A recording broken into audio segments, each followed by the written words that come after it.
একটা নতুন ভিডিও নিয়ে আমার ভিডিওতে তোমাদের সবাইকে স্বাগত।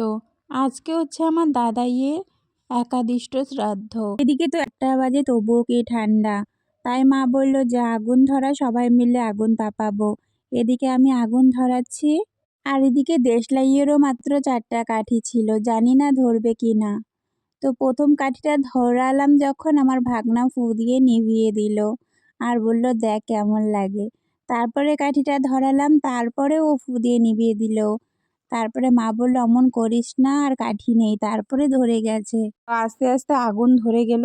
আমি ভয় পাচ্ছিলাম যাতে আগুনটা নিচ দিক দিয়ে নিভে না যায়, কারণ যে পরিমাণে হাওয়া ছাড়ছিল, নিভে যাওয়ার তো একটা ভয় ছিলই। তাও আমি আস্তে আস্তে আগুনটা ধরাচ্ছিলাম। ওপরে পাটকাঠিগুলো কুচি কুচি করে দিচ্ছিলাম যাতে হচ্ছে নিভে না যায় এইভাবে। তো আমাদের বাড়িতে যেহেতু খড়ির ব্যবসা করে, তাই খড়ির যে ছোট ছোট টুকরোগুলো আছে, সেগুলো এক ডেরিতে করে এনেই কিন্তু আমরা আগুনটা ধরাচ্ছি। আর যত ছোট ছোট টুকরো আছে, আর পরিমাণে ধুয়ো, আর কি বলবো। আমার চোখ দিয়ে জল বেরিয়ে গেছে, দেখতে পারছো? এত পরিমাণে ধুয়ো, তো চোখ দিয়ে তো জল বেরোবে। আমার দু চোখ দিয়ে ঝলঝল করে জল পড়ছে। বাবা কতগুলো ফুল নিয়ে এসেছে। এগুলোকে আমরা কাঞ্চিকা ফুলও বলি, আবার দণ্ডকলসও বলি। তোমরা কি বলো অবশ্যই কমেন্ট করে জানাবে। তো বাবা আর কাকু দুজন মিলে ফুলগুলোকে ডাল থেকে ছাড়াচ্ছে। তারপর হলো দুব্বো ছাড়ানোর পালা। দেখলে কতগুলো দুব্বো নিয়ে এসেছে। এগুলো গাছ শুদ্ধ নিয়ে এসেছে। তারপর এক এক করে ছাড়াচ্ছে। এগুলো কিন্তু কাজ আমিই করি, যেহেতু এবার আমার শরীরটা ভালো নেই, তাই আমার বাবাই সব কাজ করছে। তার একটু পরেই মা আমার জন্য ডালিয়া নিয়ে হাজির হয়ে গেছে। আজকে কিন্তু লাল ডালিয়া করেছে। কারণ জানো? কারণ আজকে ডালিয়ার মধ্যে বিট দিয়েছে। বিট দেওয়ার কারণে ডালিয়ার কালারটা লাল হয়ে গেছে। তো চলো এবার খেয়ে দেখি কেমন হয়েছে। প্রথমবার যখন আমি মুখে দিলাম অতটা টেস্ট লাগলো না, কিন্তু কি করব বলো, খেতে তো হবেই। তাই আমি আস্তে আস্তে করে সম্পূর্ণটা খেয়ে নিলাম একটু একটু করে। এদিকে আমার ভাগনাকে বলছিলাম তুই খাবি নাকি, তো ও বলছিল না আমি খাবো না, তোর লাল ডালিয়া তুই খা। তো এই ডালিয়াটার মধ্যে কিন্তু গাজর, বিট, ক্যাপসিকাম, বিম সব কিছু একবারে দিয়েছে। তো আমি আস্তে আস্তে পুরোটা শেষ করতে থাকি, আর তোমরা ভিডিও দেখতে থাকো। তো আমার খাওয়া শেষ হয়ে গেল, তারপরে আমি গেলাম আমার বাবা কি করছে দেখতে। তো গিয়ে দেখি বাবা হচ্ছে সবজি কুটছে, কারণ মা তো রান্না বসিয়েছে আর সবজি কোটার মতো লোকও নেই, তাই বাবাই কুটছে। বাবা বাঁধাকপিটা আলুটা কুটছে, আর তারপরে দিদি এসে পেঁয়াজ রসুন এসব কুটবে। এই দেখো বলতে বলতে দিদি চলেও আসলো পেঁয়াজ কুটতে। তো দিদি এদিকে পেঁয়াজ কুটছে, আর আমার ভাগনা এদিকে দুষ্টামি করেই বেড়াচ্ছে। ওর কাজই তো দুষ্টামি করা, তোমরা জানোই। তারপর আমি গুটি গুটি পায়ে চলে গেলাম মা কি রান্না করছে দেখতে। ভেজে নিয়েছি, এদিকে বেগুন ভাজা বসিয়ে দিয়েছে। তো এদিকে ডাল বসিয়ে দিয়েছে। আর তুমি কি রান্না করছো? মাছের মাথা দিয়ে, হ্যাঁ, ওর মধ্যে আলু দিব, দিয়ে বেগুন ভাজি, গোটের ডাল, একসঙ্গে মুগের ডাল করে রান্না করছি। তো এই কচি আলু দিয়ে মাছের ঝোল করবো, পালং শাক বেগুন আলু দিয়ে করবো মাথা মাথা। তো দেখলে কত কিছু রান্না করছে। হ্যাঁ, এখন কি বসিয়েছ? এখন আমি মাছ বসিয়ে দিচ্ছি। এগুলো দিয়ে কী হবে? এগুলো দিয়ে এখন বাঁধাকপি ঘন্ট হবে। ওয়াও, দেখছো মাছ দিয়ে বাঁধাকপি ঘন্ট হবে। এদিকে বেগুন ভাজা হয়ে গেছে। তো দেখলে মা কি কি রান্না করছে।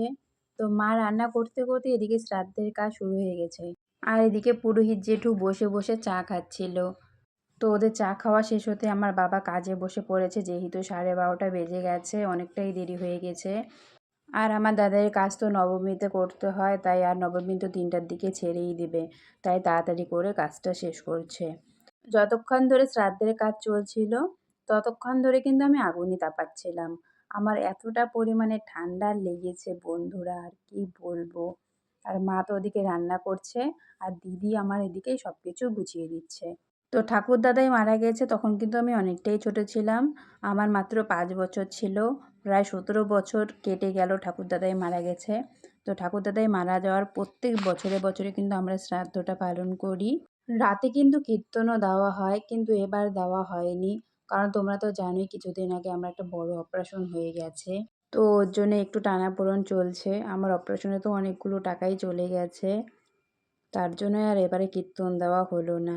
যাই হোক, দেখতে দেখতে শ্রাদ্ধর কাজ অনেকটা এগিয়ে গেল। তো আশা করি পরের বার হয়তো হবে কীর্তন। শ্রাদ্ধ শেষ হতে হতে কিন্তু প্রায় অনেকটাই লেট হয়ে গেছিলো।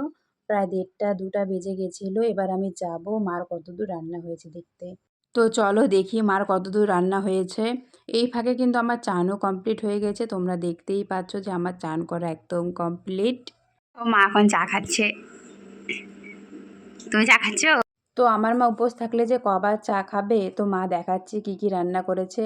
মা রান্না করছে বাঁধাকপি দিয়ে মাছের মাথা, ডাল, বেগুন ভাজা আর পালং শাক দিয়ে আলু বেগুনের তরকারি।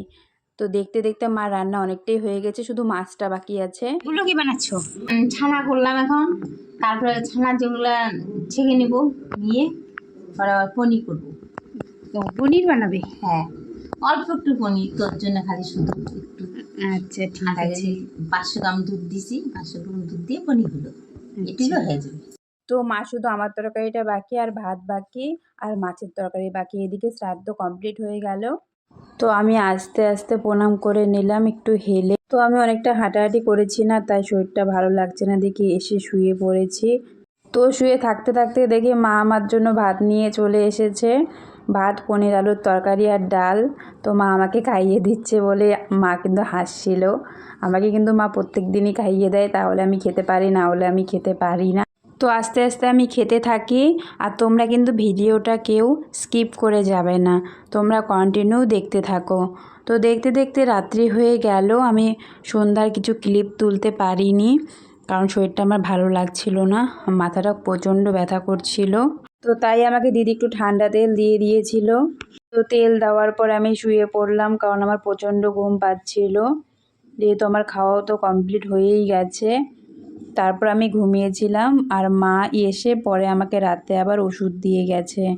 তো আমার যদি ভিডিওটা তোমাদের ভালো লাগে তাহলে লাইক কমেন্ট করো আর শেয়ার করতে ভুলো না, সাবস্ক্রাইব তো অবশ্যই করবে।